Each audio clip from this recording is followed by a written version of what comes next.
Bismillahirrahmanirrahim. Assalamualaikum warahmatullahi wabarakatuh.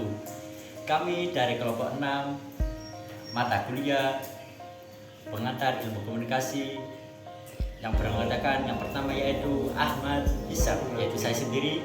Yang kedua adalah Tari. Yang ketiga adalah Damar. Akan membahas tentang komunikasi melibatkan prediksi peserta komunikasi.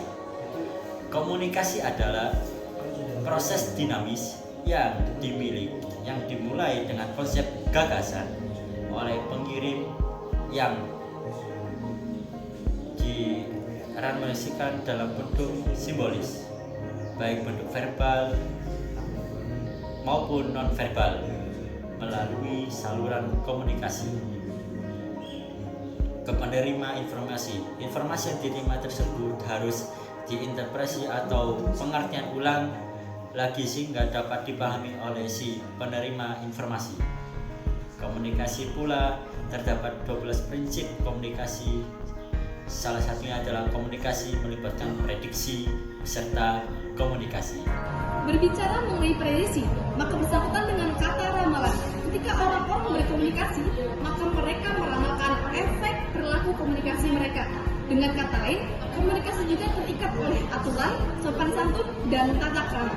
Artinya, orang-orang yang memilih strategi tentu berdasarkan bagaimana orang yang menerima pesan yang diresponnya. Prediksi ini juga tidak selalu disadari dan sering berlangsung secara cepat. Kita dapat memprediksi perilaku komunikasi online berdasarkan peran sosialnya, peran lingkungannya, lalu peran dia bertotal terhadap orang lain. Contohnya, kita tidak dapat menyapa orang tua atau dosen kita dengan kata-kata kamu atau elu, kecuali bila kita bersedia menerima resikonya, misalnya dicap sebagai anak yang kurang ajar. Contoh kedua, Anda juga harus tahu Anda mengatakan kata terima kasih itu ketika apa? Ketika Anda menerima hadiah dari orang lain, atau contoh lain, ketika Anda menyenggol seseorang tanpa sengaja lalu mengucapkan kata maaf.